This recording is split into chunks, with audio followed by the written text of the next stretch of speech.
And welcome din sa pagtuki, pagsusi o pagsuta. Of course, kauban nato karong buntaga, the beautiful Joy of Women, Councilor Jocelyn Joy Pesquera. Good morning, Councilor. Good morning, Vilma, and good morning to all the televiewers and viewers sa social media. Okay, up close and personal with Councilor Joy. How are you, ma'am? Yeah, I'm good. Yeah. Very good.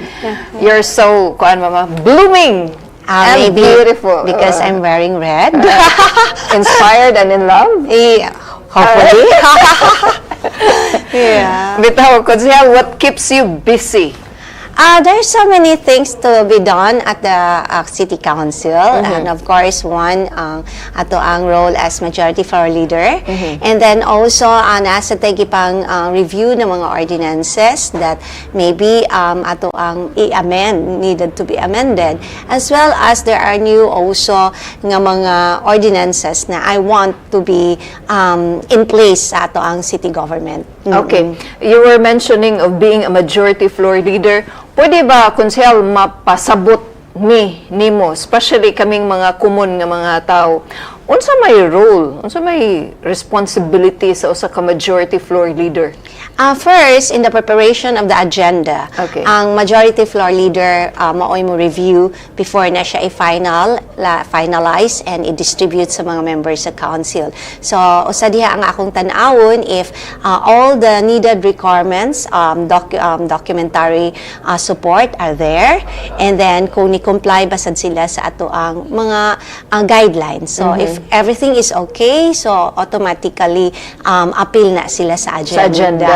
Yes. Okay. And then, during the session, para kag kanang ang role sa kanang Majority Floor Leader, kung sa council, it's like a parliamentarian to really ensure that the proper order of the agenda is followed, as well as all the members comply with the decorum, the required decorum in the city council. So, pag-ainon kung minisayon prag timonier, nga kung nalampas na mi sa kuan sa discussion nga wala na sa topic, then ipabalik nato mutabang ta sa presiding officer nga mapabalik nato ang atong discussion based on the agenda. So, ikay mo pahanay sa flow.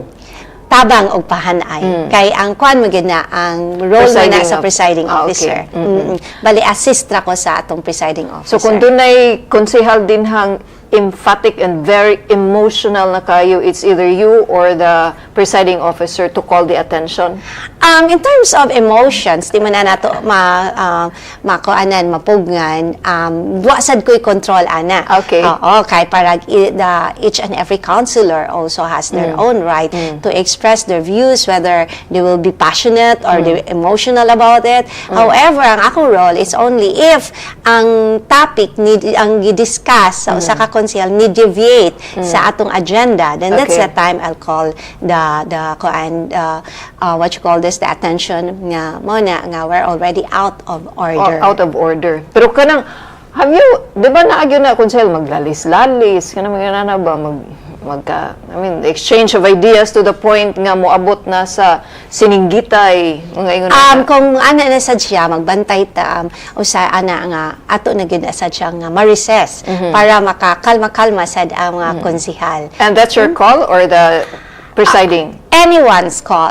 Okay. Yeah, because like anybody, kay sometimes kung di mo sad nato ma-help nga, ako sad ang appeal sa discussion. So, mo sad na ngo, kwan gid na mo nga kanang parang it's a gentleman's agreement na inaagyo na mo mapa-cool down sa mga membro sa council. So, murag pacifier somehow. Yes, nga ato adiha na mo na mo call og recess para we can approach the person and then maybe explain in a way nga you don't have to be using the microphone. Murag nahitabo gyud na Councilor. A number of times. Pero after the heated exchange of arguments, okay ra na. Oh yeah, kay kuan man gina siya, it's part and parcel of the work. Amo sa ginako ang it's daily now I've learned na I already matured. Amo ginako I already matured because before during my first 3 terms as a counselor, like you said, like I was so passionate about it nga to a point na dibdibon ako nga kanang di nako, maybe siguro it also comes with the maybe age. No, you have seasoned. Yeah. Okay, at the time, I was so very young when I joined, like 27. And then, in a way, nga na-anad ko even in my own mga organizations, nga like, if I say something, gusto gyud nako nga ma-convince ang mga kauban nako. Mo nang sa una, prag, ma-hurt gyud ko nga idibdib nako na to a point na kung naami meeting after, di na ko ganahan, but now, I've learned na, you know, there are also like limitations on what we can do. Yes, we also have to express our views, our opinions, and then maybe, hopefully, ang among kauban sa council will be convinced. However, I came to realize that each and every one of us has our respective responsibilities, our own, like we are, responsible for our decision.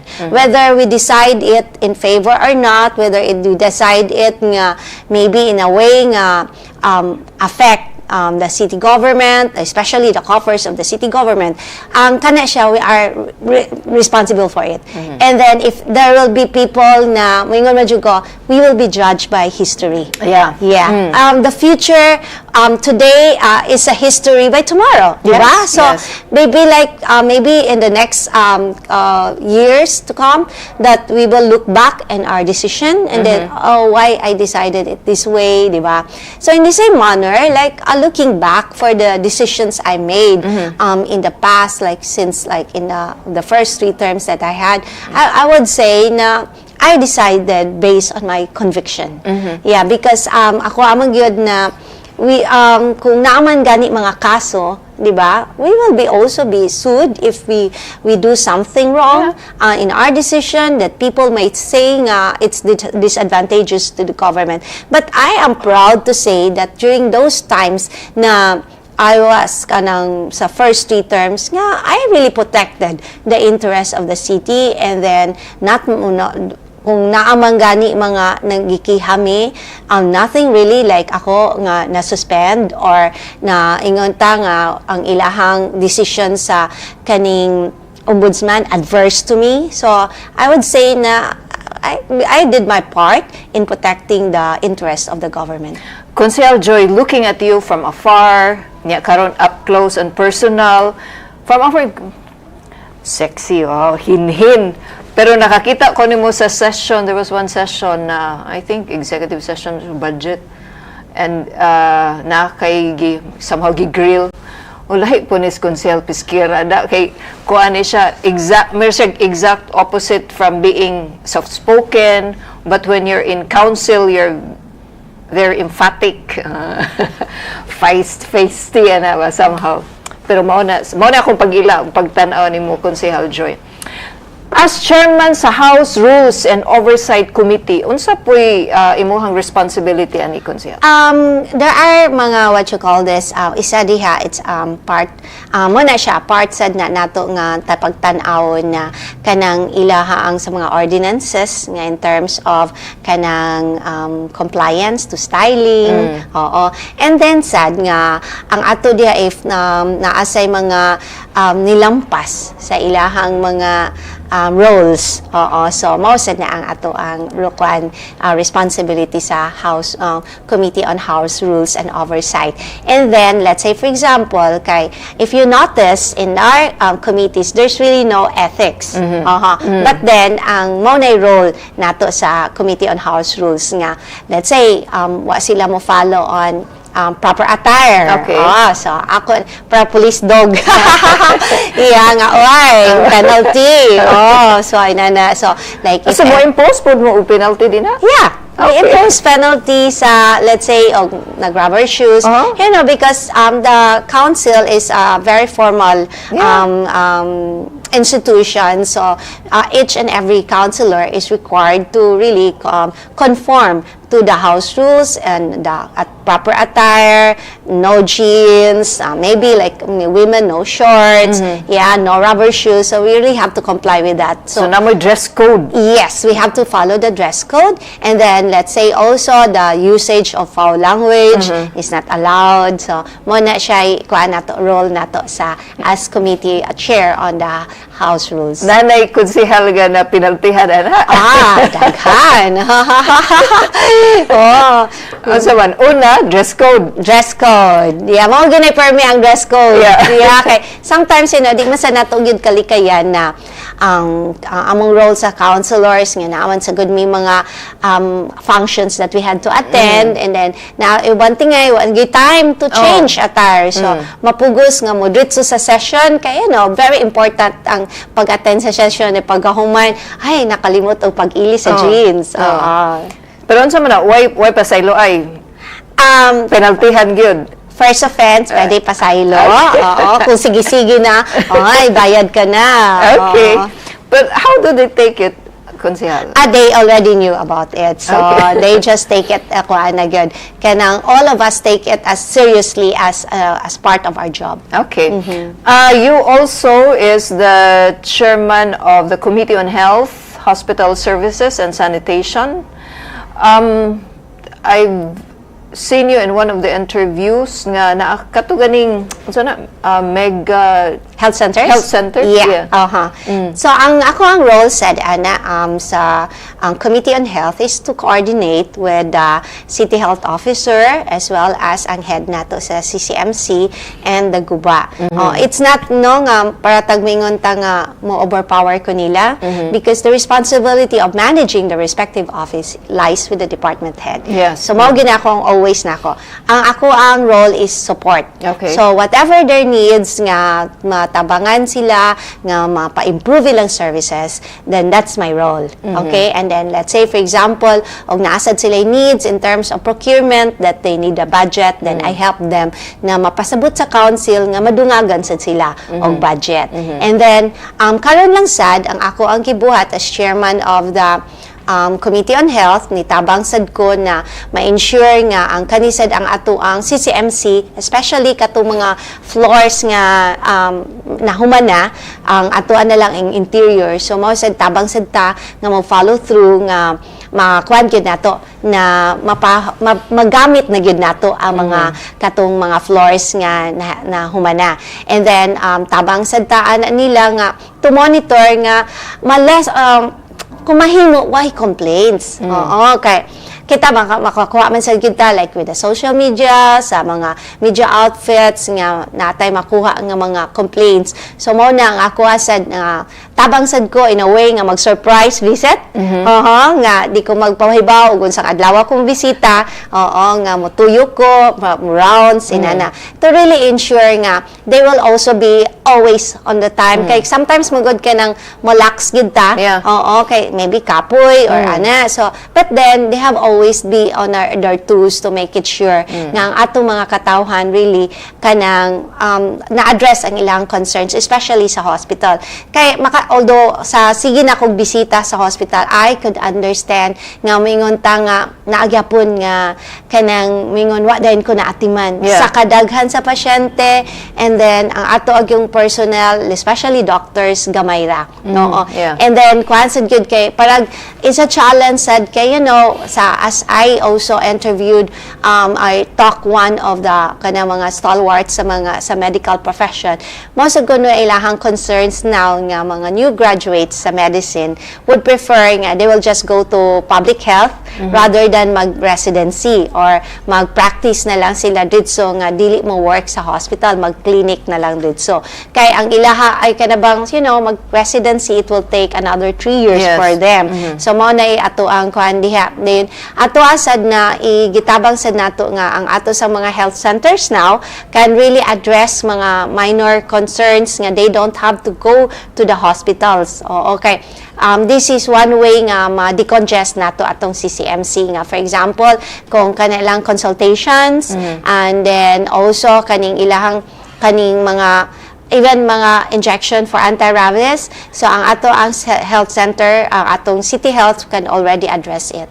So unsa man ni Council, will this be a problem sa mga kaning mo pasar na sa pagka-doktor nga mamahimong mulin ang personnel din sa mga hospital who will be doing the residency tungod kay mas mo prefer na lang sila sa pagdiretso nag-practice and having their own clinics? In a way, makuanan nato siya nga kanang say, as explained to me by one of the doctors nga, ang eventually ang mga specialist mominos because kanimang kung mag-residency para gina specialization nila. So mo ilahang concern nga mominos siya diha. Pero dili na pwede ninyo ma-mandate like sa council would mandate those graduates to really serve, especially if dako kayo ang need din sa mga public hospitals. Well, that's really in the national law. Okay. Yes, kay wa man tay kuan. Ang ato adiha, it's more on even graduates here in the universities or colleges here in the city of Cebu, we cannot do that. Only the national government, the national legislators can do that. Or maybe a coordination or an agreement between local schools offering medicine. Oh, yes. The most that we can do is really like encourage them, but we cannot, because you yourself, if you're in that position, you wouldn't be also curtailed on your right to pursue whatever profession or whatever practice you want. Yes. Kuha na hangyo. Yes, hangyo na kita nga kung mahimo nga makuan sila, mag-go sila into residency, and then ato asad good like sa nakita nato nga we need to add up more doctors nato ari sa atong emergency department. Yeah. And being the chairman sa Committee on Women, LGBTQ and Family Affairs. Yeah, ang ato as a chairman of the Committee on Women, I'm also the chairperson of the Cebu City Women and Family Affairs Commission. Okay. So in that manner, maka-help us here on how we unsay ato mga programa para sa ato ang mga kababayan. And then sad na in close coordination with mga God focal persons, ang ato asa mga sa barangay nato mga Committee on Women, and then ato mga VAW desk officers. Kay especially ang ato gyud nga kaning yung mga disadvantaged women nga although nga naminus na but still naagyapon na nga mga victims sa VAWC. Yes. Mo na ato ang kanon. And then sad as chairman of the Committee on Women, so I also sit as one of the members of the Children's Commission. Nga isa sa diha nga nagtabang ta na kana sa gyud ang mga programa sa mga kabataan. Na karon sad I even want to encourage ang atong barangays to really impose the curfew. Kay this will really help nga maminos ang atong problema sa mga batanon. Kay like right now, if you may have heard na high atong incidence of kaning early pregnancy, teenage pregnancy, and then also kaning mga kuan gyud kayo sa mga batanon. Mga gang. Yes, nga kanang bang very sensitive nga mga issues na ato gyud na nga paningkamutan nga ang mga kababayan gyud nato ato gyud maprotehe. And then not only that, it's really for the youth to understand that yes, they have rights, but they have to also understand that they have limitations, as well as they have to understand on the effects of their actions. So sometimes, my God, when we are young, we just want fun, carefree, enjoy. Some of the youth now would say, we're liberated. Yes, you are liberated. You are liberated. Pero they have to understand that after that, everything, it's their responsibility. Di ba kay, kung mabuntis ka, kinsa maday imong responsible ana. And then when you mabuntis ka, you have to see to also understand nga the effects on your body. Di ba? Yes. Maybe now you're feeling sexy, you can wear crop top, but when you are already pregnant or after pregnancy, mausab gyud ang porma sa lawas, di ba? So those things nga the youth may not understand now, but sometimes no, mas may man ang masayop, kay ana da diha nga makakaton. Makakaton ba? Kana po. Pero moingon man sila konsehal, YOLO. You only live once. Yes. Sumuko na ng paimos while you're still young. Yeah. There's, ako, I would say, nga, Vilma, na I enjoyed my youth. Yeah, I productively. Yes, balance. Nga, I also experienced ka ng disco. I also experienced going out with friends. Kana, like, socializing. But then, there's always limitations. Yeah. And then, ako agad nang gikoan nga, when I do something, I will always think na what will be the impact of this action sa akong future.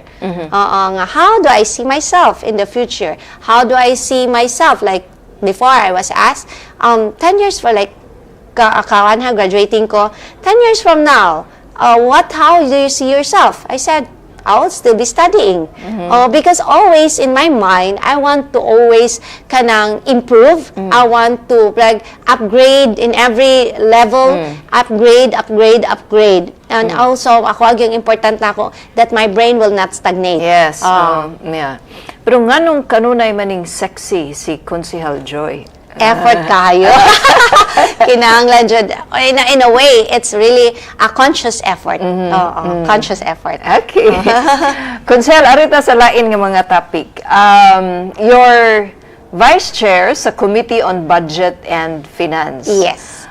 Mangumusta mi Konsehal sa katong giduso ni Mayor Mike Rama nga pagpausab sa real property tax. Unsa naman, di ba, there was a supposedly bicameral conference, something with the legislators and the executive to talk about RPT.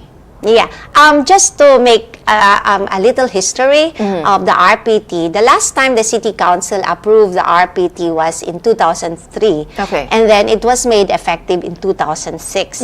Although it was effective supposedly in 2004. However, the mayor then, like because of the clamor of the people, he said to the council, if it was possible that we will postpone the effectivity. And that's why we postponed the effectivity 2 years after that was 2006. Okay. So like 2006 up to like when Mayor Rama was elected as mayor in 2022, so he was like thinking that it was already high time the right time to what you call this, revise. And then although on my part I was really like what you call this, in a way against because we just reeled from the COVID. Yes. Yeah. So although yes, there was really a need to adjust the market values. However, the timing is not yet there. Okay. Because people have been like affected, especially the businesses, and then even us nga mga like those workers. There were times nga you're working and then still in the private sector, but then during the time of COVID, wag ko kay work. So, perhaps paragdaghan pagyapon ta nga coping app. Okay. But then, just a compromise, the City Council approved the RPT in 2022. Okay. But not on the rates he wanted. Okay. We came up with a compromise amount. So, however, Mayor Rama, iyang giveto. So, he proposed another figures, and then as giduso ni Councilor Wenceslao sa City Council, but the amount really is for us, like special for me, it's quite high. And then because of that, there was a number of bicameral discussion regarding that. And then namagod sa mga officials, executive officials on the part sa mayor nga sige gyud og push niya nga money siyang amount. Kay ako sa Vilma, aside from being a CPA lawyer, I'm also a licensed real estate appraiser. So it's really so I know how to compute. Yes, yes, kanang na mga atuang which area should be developed. Because in a way, in 2003, when we were the ones approving that particular ordinance, I was also the councilor then. So we made sure to take into account the development in one particular area. Like for example, at that time, Colon, in 2003, Colon was the highest. Okay, highest in terms of market value. However, in terms of development, ni slow down siya. Because at the time, moment to ang period nga one way ang Colon. So ni slow down good economic activity. Yes, and then also because of the dispersal of the schools affected sa siya because eventually the city government realized, and even the businesses there realized nga what made also nga vibrant sa Colon was also the existence of the schools, the students. Kay it's more on foot traffic man gud ang Colon. So what we did, we adjusted the kanang at the time nga instead of nga pasakaan sa siya in the same percentage as in Ayala, Uptown, and IT, gipaubos na mo ang Colon.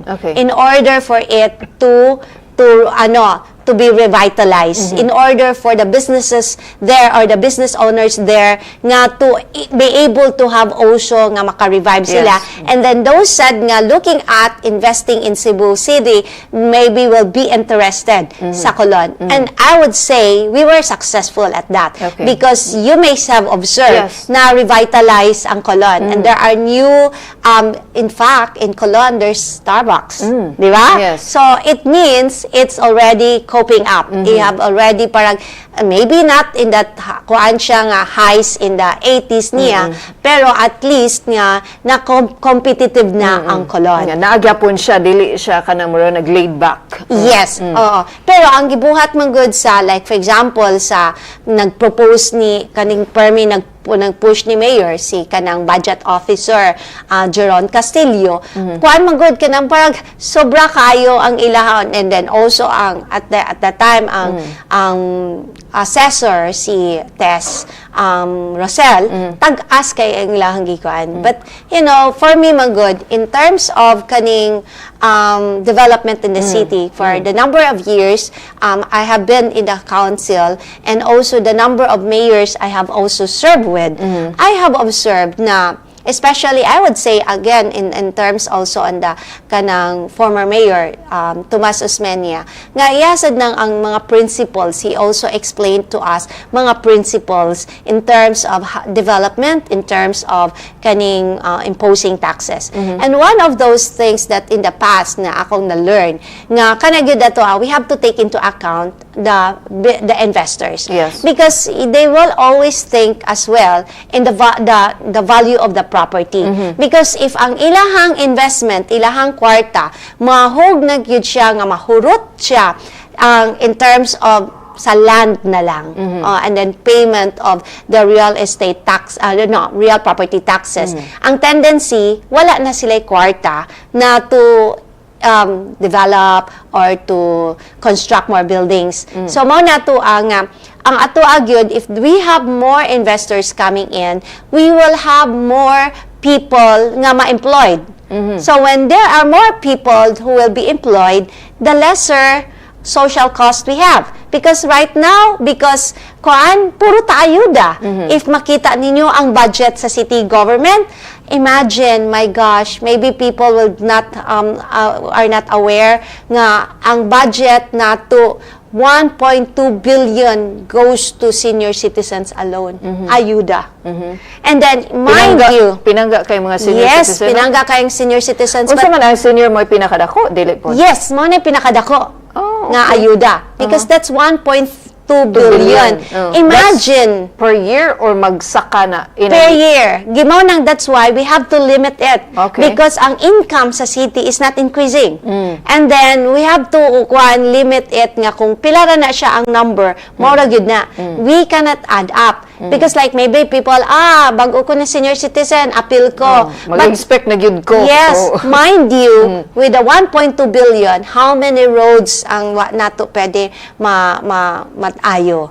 How many street lamps unta nga pwede nato nga mailisan? Okay? How many, there's so many, but although, in a way, I would say in the rationale also of Mayor Rama, nga in terms of providing financial assistance to senior citizens, nga mingon siya ang kanimanggong mga senior na nga naanad nga naay income, and then igabot nila sa kanang pagka-senior nga wa na sila retirement, and then wala na madawat. Yes, then human, that's the only way sometimes ang grandchildren nga muduol sa grandparents nga kaunta dinhi, kaunta ining kuan, so na sila ilang own money. Yes, correct, but then we have to balance everything because everything na lang sad nga puro ta ayuda, mahurot yun ang kwarta sa gobyerno. Mo na importante yun kaayo nga mabalance. So if we have, if we have more investors, more people who will be employed, so malesser ang atong pag-ayuda. And then this also, like for example, these grandparents nga nag-ano sila kanang retired na, but then if their children are employed, their children can very well provide for them. Yes, yes. Kuan Kunsel, a few follow-up questions about one, earlier on, di ba, there was consultation before the RPT was approved. Yeah. So the stakeholders, especially ang mga businessmen, were agreeable to the increase provided nga dili siya diha-diha on a staggered basis. So hangyo sila nga dili lang usa kanang murag bultohon, and then there are some considerations. So in that way, dili para nila burdensome ang pagpatuman sa adjustment sa real property tax, but hatagan sila og enough time to maybe adjust and to eventually to fulfill their obligations sa taxes. Maybe ang ilaha lang na it's in a way it's kanang subtle nga way of telling the mayor nga not now. Yes.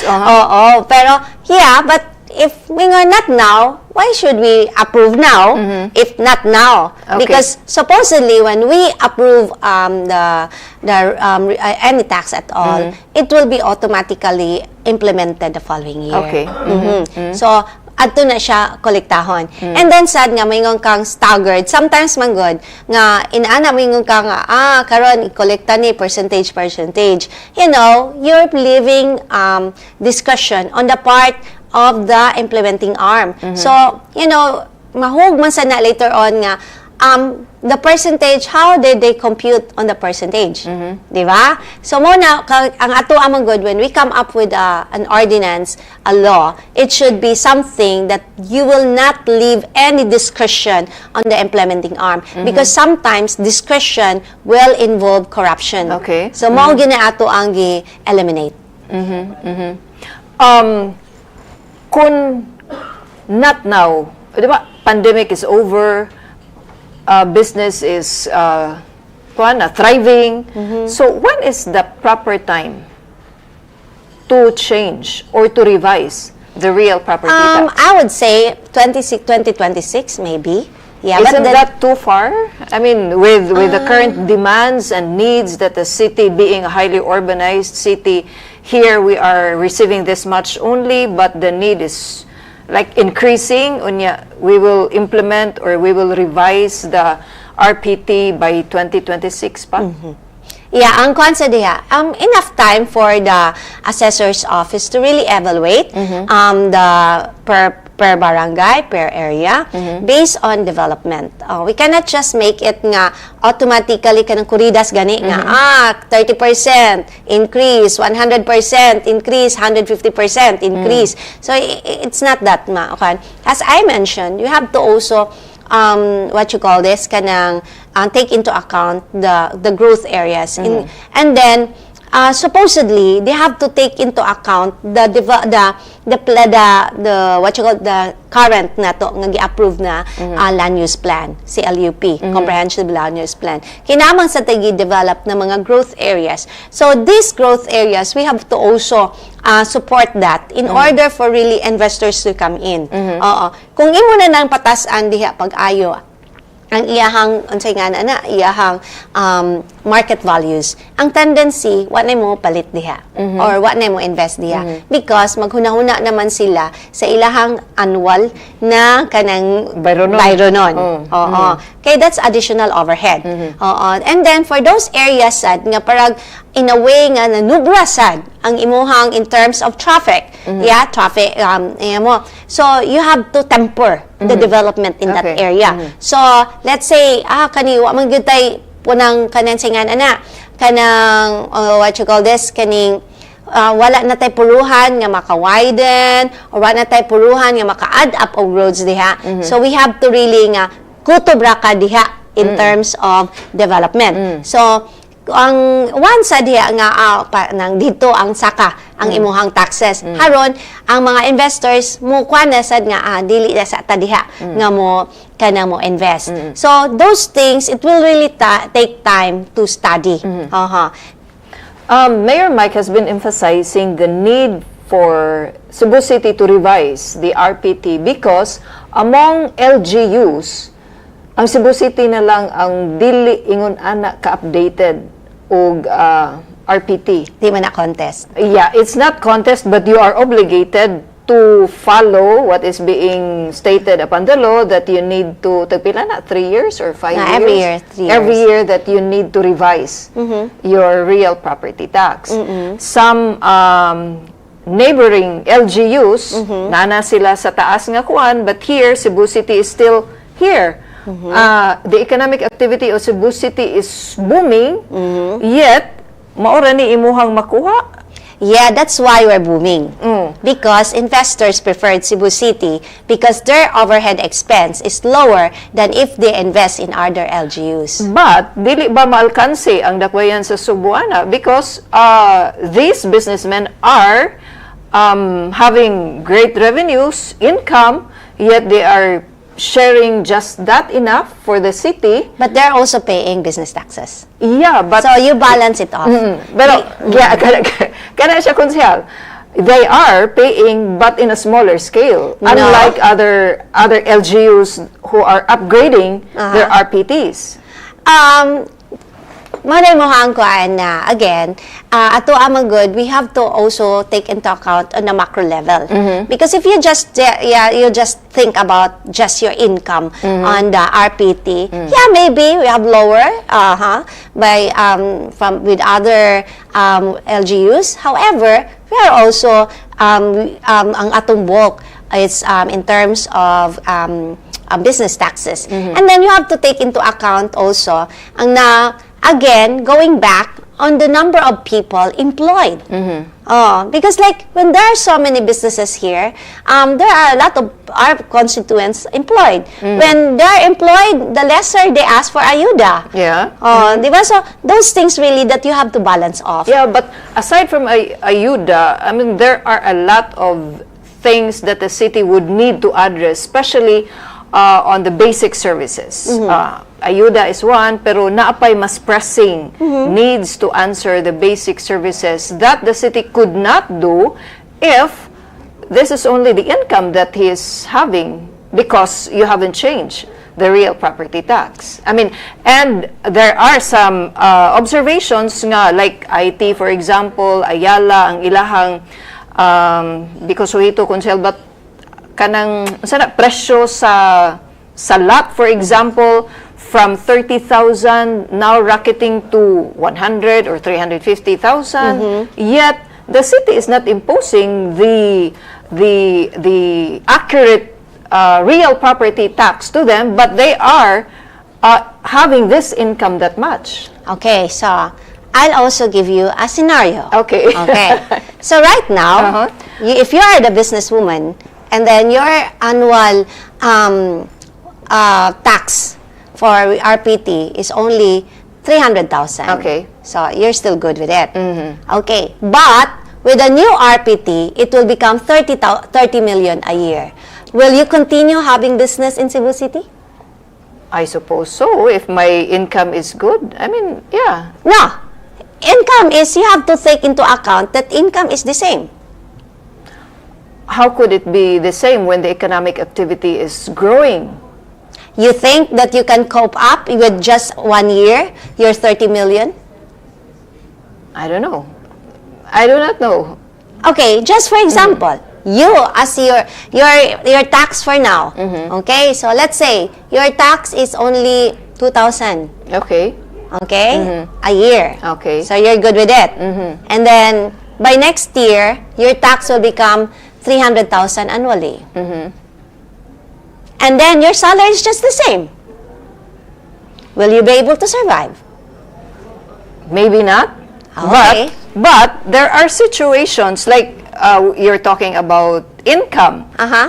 But the economic activity in the city is not stagnating. I'm asking you on your personal. Yeah, because like your income is this much. Okay? For now, your tax is here for the RPT. But then when the 𝗲𝗴𝘀𝘁𝗂𝗀 will increase and as high as the 𝗔𝗰𝘁𝗂𝗀𝗂𝗀 has been projecting, so it will be here. Okay? And then your income still the same. Okay. So how can you survive? Okay, so setting aside the proposed increase coming from the executive, cannot the legislative or the executive come up with a very reasonable amount? We already made our counter proposal. However, because of the projections of 𝗔𝗰𝘁𝗂𝗀, the mayor did not accept our counter proposal. Okay. Dili ko suhito as to your accountants, you're good at figures. Siguro they have their basis on how come they're able to come up with that, the computation, and here you are. But kung ingon ani nga sitwasyon that the executive and the legislative dili siya magkaabot somehow because of some disagreements, what will happen to the city, to the residents who are waiting and waiting for this basic services that they ought to enjoy? We're still providing the basic services. Okay. For now, I would say the city government has enough funds to deliver the basic services. With in spite of the increasing number of the residents and the needs and the demands that the city has to answer. Yeah, I would say. Okay, because ang Cebu City is this is the envy of among other LGUs. Yeah. Maybe ambot og second pa ba gihapon or maybe mahimo siyang number 1 nationwide. So that need really has to be for us to be comfortable living in the city, that kinahanglan nga ma-address sa you know what, there are also mga ways na that we can have like improve our services without increasing cost. Okay, but we have to also come up with in a way that improve nato ang atong systems, because ang atong system is really still like what you call, like right now, what I am really coming up with an ordinance is really to make it that ang price nato sa atong commodity, atong mga procurement will really be price sa market. Because sometimes, I cannot understand why some businesses have different rates. If the buyer or the one buying is the government, they have this much.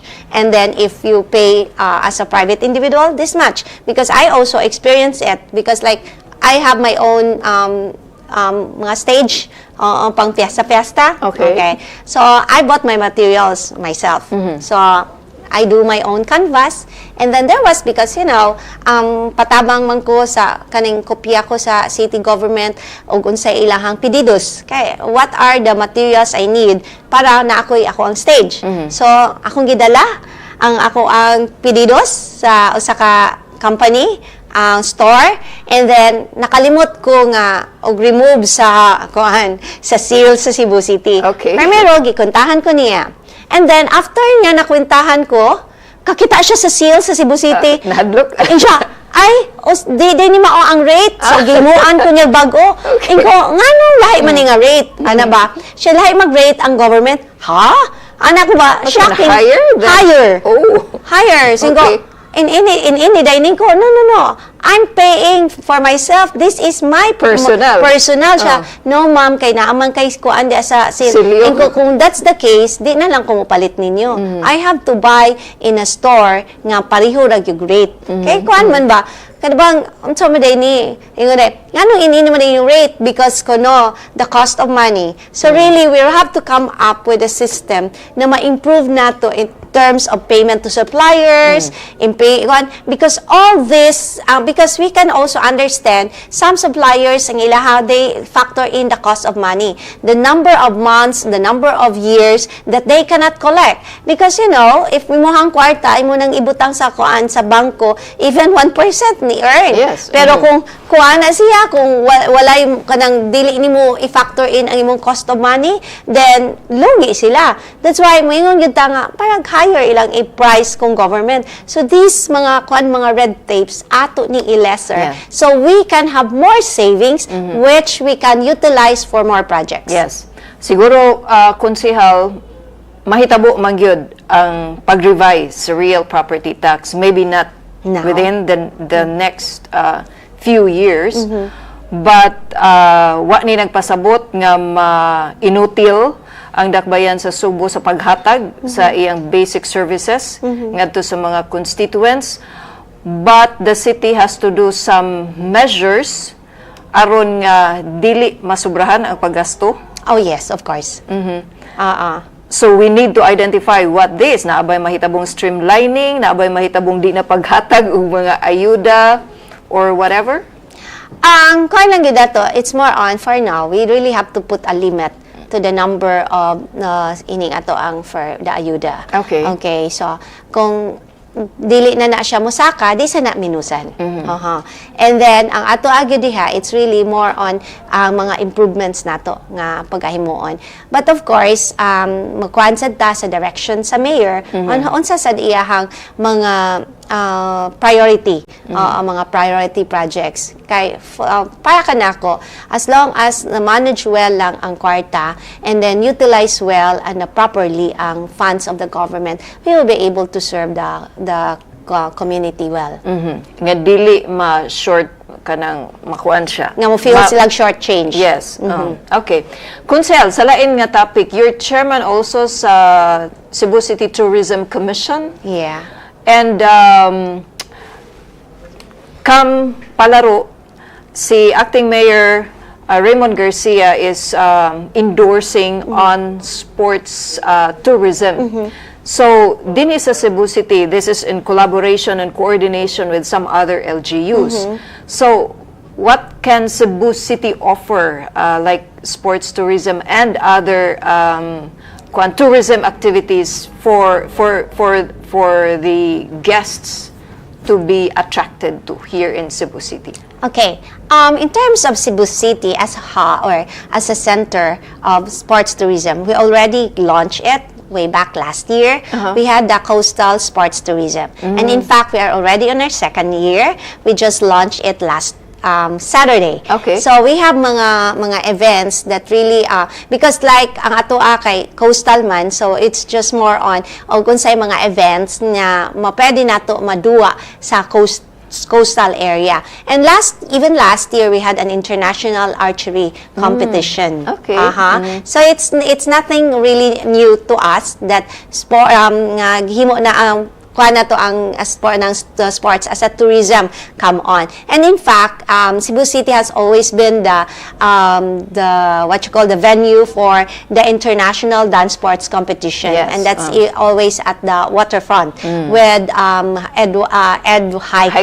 Commissioner 𝗤𝗏𝘁𝘂. Yes, Sports Commissioner 𝗤𝗏𝘁𝘂. And then for this year, for the palaro, we're so thankful as well that Cebu City is given the opportunity to host. So, ang atoa diha, ang atoa sang pagpangandam sa ang kaning atoang sa palaro, because we understand, because also before when I was the chairperson of the Committee on Education, mag-uban-uban man ko sa atong team nga mo attend sa palaro. Nakaadto na ko Naga City when they hosted, I think in Sultan Kudarat, nakaadto sad ko. So mo ni ato ang gitan nga kita nga i-host nato nga namang good na yung mga parents, naasa na yung mga friends, ilang supporters. So, in a way, ang mga butana, not only the athletes. The athletes may be busy for the, their games, and then, ang nasa na sila yung mga off times, ang mga parents, they can go around the city. So, nata atong gikuan, gi-prepare, nga in the major nato na mga sports area, we will provide tourism desk to assist them. And then for our athletes, we will providing them the palaro passport. Okay. So the palaro passport, mo ni ilahang pwede gamiton to take to ride on our hop-on, hop-off bus. So we'll be providing that. So from our major sports venues to malls as well as to the kaning mga museums. So, nanata, nga, kumusod sila sa museum, they will just bring their passport and then tatakan na sila, then they will be able to, they are allowed to go inside for free. Yes. Okay. Yes. So, libre to get inside sa participating nato na mga museums. And then, for the kato mga friends and family, they have to register at our tourism desk, and then we will also provide them with the passport, because ang kanang passport mo na ilang ticket aside from the museum sa pagsakay sad sa atong hop-on hop-off bus. Kay di sad pwede nga bisag kinsa na lang sad ang musakay, kay basig kanang nisakay lang na kay padung siya trabaho didto. Di ba? Mamukong. Yes. Kanang ato amang good, we just also ask the indulgence of our constituents na ato sad ni siyang i-prioritize lang ang atong hop-on, hop-off bus sa atong mga bisita. Anyway, we are also doing it nga kanang mga tours, free tours nato during the kaning atong tourism month. Just being hospitable, show our hospitability to our guests. So aside ani Kunsel, unsa pay what other tourism attractions the city could offer? Of course, aside from our heritage tour, kaning atong heritage tour, there's two factors here. We have the Spanish heritage and the American heritage. So because we also have mga structures like Cebu City Hall, the Capitol, the Rizal Museum, and library. These were constructed during the American time. So ang ato ang naibawaan sa mga heritage nato na sa Spanish, of course, ang ato ang Fort San Pedro, so, and then kaning mga old buildings, old houses nato, like Casa Gorordo. So, these are among the heritage nato nga tours. We also have these highland tours, highland blooms and ecotourism. So, we have beautiful mountains. Yes. So, there are a number of accommodations in the mountain barangays. They can go glamping. Yeah, so like even in 𝗤𝗴𝘁𝘁𝗂 Nature Park, and also some then there are also mga vacation farms. Yes, so many places to go in the mountain areas, and then of course the taps where you can see the city. And of course for nasa tayo atong coastal, sa atong coastal tourism, we have of course the sunset cruise. Yes.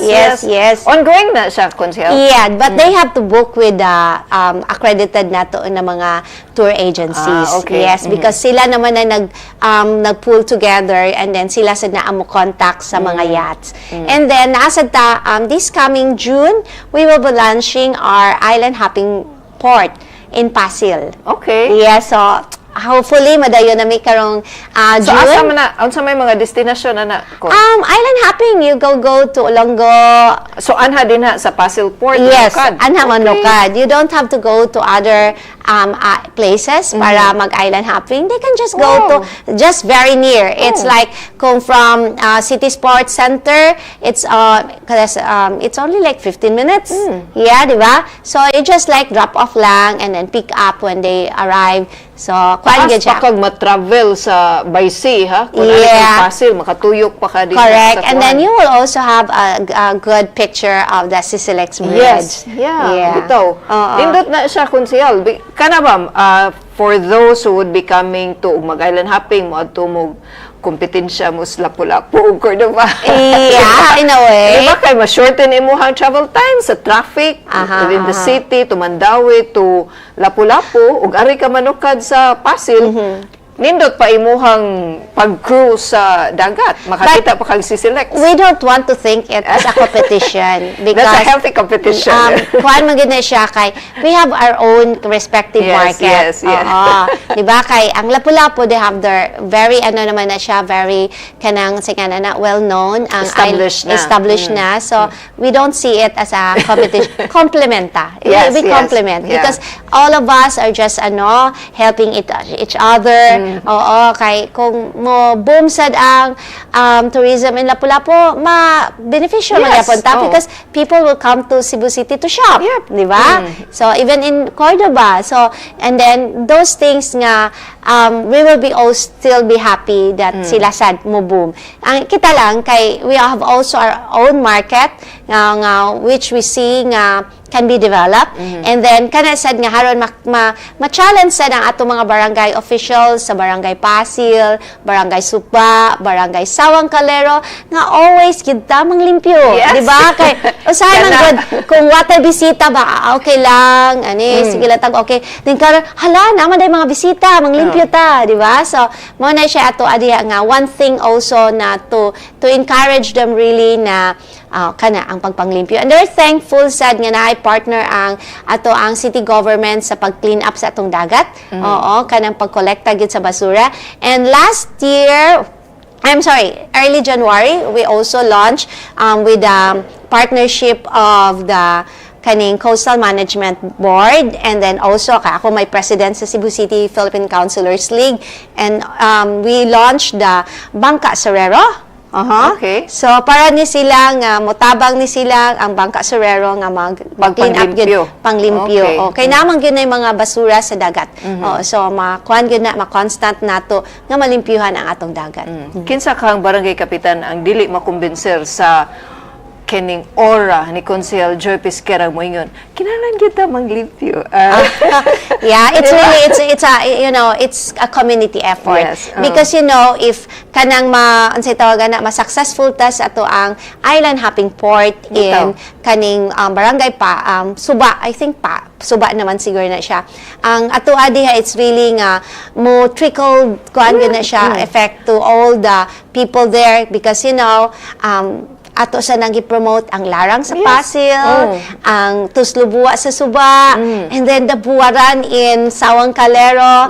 So those really places nga kanabang mingon ka mangita kag authentic nga street food. So Cebu City mo makita. Yes, okay. Adto gud ka dito og asa. And then of course we really have manay poingon, there's so many things that we still have to do, and then we need the support of the community. So even during my campaign in 2022, I have been asking our voters, the residents of Pasil, Suba, and Sawang that they really have to prepare because eventually mo-boom sila if kita magtinabangay. Yeah, nindot yan konsehal kay daghan na trickle effect patigayon. Panginabuhi bisan ginagmay panginabuhian pero naa kay makuha gyud. Yeah, of course. Pwede sila nga kung daplin sila sa daan ilang balay, ilahang store ilang i-improve. Pwede na sila nga kaning maghimo og souvenir items. Yes, and then naman sa kuan diha kanang unsay tawagan na mga bangkero, nasa sila mga saloon diha. Okay. Kung for example, gikapoy na sila from there ay naman day saloon, pwede diha na lang ko magpa-haircut, di ba? So those things mga mga businesses makwanan gud eventually they will be benefited. And of course, with the help of the city also, siguro ani mga gagmay nga mga negosyante konsehal to come up with their small businesses. Yes. Okay. Ato man sad na nga magpartner gid ta sad sa DMDP, magpartner sad ta sa DSWS, and then of course kani sad ato mga opisina sa DGS, and then of course ang market authority kaya ato sad gyud nga how we see the parcel market nato nga hopefully lang, I'm praying na ang DPWH, inyo na ginang, humanon, ang ato ang parcel market, haron, mga ginako ang sigig ampo, imagine, akong ampo, ako nagihatag sa DPWH, nga, kuan ba, nga mahuman na gina nato, kay haron, ang kanang second floor sa ato ang parcel market, ato nang himuon og restaurants. Imagine, you'll be eating fresh food from the nato, sa ato ang fresh mga seafood, sa atong parcel market, and then human while eating they can see the beautiful at the background ang 𝗖𝗴𝘁𝘁𝗂𝗂𝗶 Bridge, di Pero ba? kinahanglan gyud ang malimpyo ang Pasil dinha nga area, Pasil, Ermita, Suba, and Sawang Calero. Yes, and kuha naman sad na sila. Pasalamat ko sa mga barangay officials that they're very supportive na kuan. Ang ilala lang sa gyud nga they're still asking their constituents to be one with us in making Pasil, Ermita, Sawang, and Suba very clean. Yes. Because no matter, sometimes no, maybe namagay-uban gani even in other countries nga, you know, very old house, very crumpy very old house nga ilang himuong tourist nga kuan, tourist attraction or even they convert it into a store. But then makaingon ka nga pwede gyud kay limpyo kaayo. Yes. Di ba? Kay maski tuod ug may ingon man na sila, maski unsa kagamay ang ato ang balay kung limpyo lang haruhay. Yes. Councilor Joy, you've been very insightful. Daghan kayong salamat. Imuhang mensahe alang sa mga Sugboanon. Yeah, thank you very much, Vilma, for inviting me over. Although, sige mag-invite na ako, and then, karon lang yun ko, nakapanon. Yes. And then, I just would like to encourage our constituents na magtinabangay ta. The program na to, sa gobyerno, sa Cebu City Government, with Mayor 𝗤𝗏𝗂𝘂𝗂𝗶, as well as, and then, tandem kay niya, ang atong acting mayor, 𝗦𝟮𝗘 Garcia, nagsigigod tag pangita o pamaagi na to really improve on our services to our people. We're really finding ways also nga maka-put up kita sa mga needed infrastructure like ang close to my heart, ang ato mega health centers. Hopefully, kakita na gyud tag mga yuta kung asa nato matukod. Isasad nako nga with the support of Mayor Rama and Acting Mayor Raymond Garcia, maka-improve ta sa atong Child Welfare Center, haron kaning ato ang mga libot suri nga mga bata, ato gyud silang matabangan, and then isasad gyud nga makapangbutang pata og additional na mga parks and playground for our constituents in order to improve the quality of life of our constituents here in the city of Cebu. And then ato sad pangitaan og pamaagi that mayor is really also looking at nga ma-improve nato nga kani makapamutang ta og mga cistern, mga water reservoirs haron to improve ang ato gyud nga mga needed nato nga supply for water. So rest assured, your city councilor Joy Pesquera, it's my joy to serve you all. Daghang salamat. Councilor Joy Pesquera, you're indeed the joy of women. Daghan kayong salamat. Thank you. Thank you, Councilor. Thank you. Mayong adlaw, mga kasugbo.